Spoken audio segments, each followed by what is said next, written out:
Hi, this is Tim of the 1916 Company. Welcome and thanks for logging on. If you love this watch, email us tmosso at the1916company.com for purchase, pricing, and availability questions concerning this watch. So today we are discussing something that is large and in charge. This is the Cartier Tank Americaine XL Chronograph, and it lives up to its name. Based on the 1989 to present Tank Americaine, itself based on the Tank Centré, this is a watch that features an elongated version of the tank watch profile and an enormous span of white gold with a chronograph complication based on Jaeger-LeCoultre engineering. So there's a lot to love here, and I do mean a lot. Its standout dimension is 51.8 millimeters from lug tip to lug tip. It's not that broad across at 31 millimeters. That doesn't include any of the hardware on the case flank, however, and non-round watches always wear large. In terms of thickness, it's actually only 11.8 millimeters thick, so fairly compact in that regard, with a spacing between the lugs that I measure at almost 22 millimeters. I measure it at 21.7, so just keep in mind it's a little bit idiosyncratic. Now on the wrist, the watch wears well, but large. And it's probably too big for me. I'm going to say you probably need a 17 centimeter circumference wrist to wear this well. My wrist is 16, so you can see that there is a little bit of overlap of the lugs over the edge of my wrist.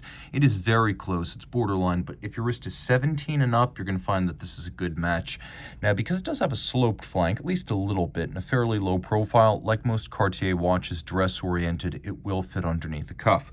The strap, as you can see here, is round scale alligator leather, and on the bottom it's calfskin. The gaiter is semi-gloss black. There's a edge that's folded. There's a monotone stitch. There's a little bit of bolstering or stuffing as it approaches the lugs, and then you can see that it's drilled very close to the case flank, and there's even a little bit of a recess in the case flank, so you get this super integrated look with very little daylight showing between strap and case.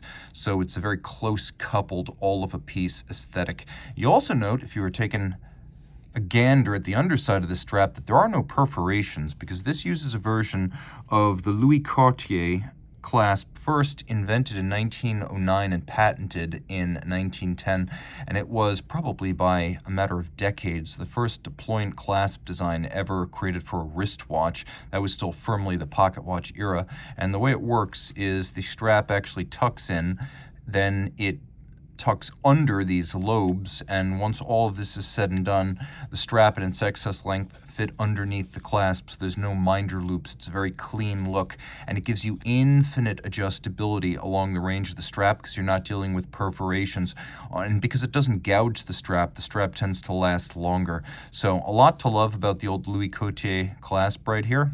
And it is a friction fit snap shut design, so you snap it shut and friction holds it closed. One thing you might have noticed about the clasp as well as the watch is that this is a blindingly white gold. So this is white gold that is rhodium plated, which gives it the appearance of platinum. When you want a super white aesthetic and you don't want any of the warmth that comes with raw gold, this is often the option.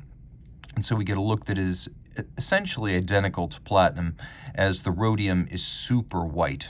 Now, taking another look, you can see that it's also a bit of a monoblock in profile, that there is no separate bezel and case band here, as the flanking, what do you want to call them, profiles, pontoons, case ends, this is an unusually assembled watch. So there's no distinct bezel in profile. We just have one large component on each side fixed by laterally located screws, a method of assembly that's characteristic of a lot of Cartier Tortue and Tank models, unconventional in their assembly. They're also unconventional in their aesthetic, with this very seamless look that has no step between case band and bezel. We have a brushed profile at each end, and then you can see that there is a dramatically cambered and shaped sapphire. These are always difficult to assemble, fit, and make water resistant, so it's an impressive feat of manufacturing here that this watch is still 30 meters water resistant.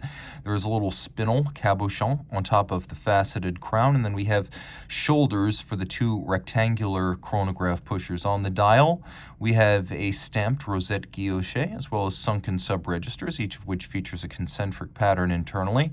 We have our chronograph seconds, chronograph minutes, chronograph hours running running seconds.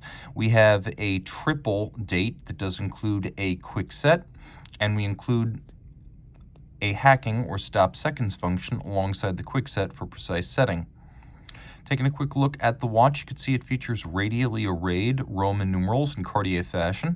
So we've got broadsword hands, we've got a bob counterweighted lancet style seconds hand, broadswords for the sub-registers, a railroad track for reading the minutes and chronograph seconds, and then we've got the Cartier secret signature down at 7. You can see the V of the Roman numeral 7 has a little Cartier signature there. The watch is powered by a movement co-developed between Cartier and Jaeger-LeCoultre, though it is made at Cartier's La Chaux-de-Fonds manufacture. By the way, I'm going to mention before we jump to the back and take a look at that movement that we do have a vertical clutch chronograph engagement system here. So due to the vertical clutch, there's no jump, stagger, or extraneous movement to the seconds hand when you start the chrono, and you can leave it running full time because there's no additional wear and tear with a vertical clutch system. Having established that, we can go to the back and see the other part of the vertical clutch column wheel tandem, which is the column wheel function selector. It's nice and crisp, the way it feels and the way it sounds. We have an automatic winding movement that uses, I believe, a unidirectional winding system for efficiency, along with ceramic bearings for the same reason.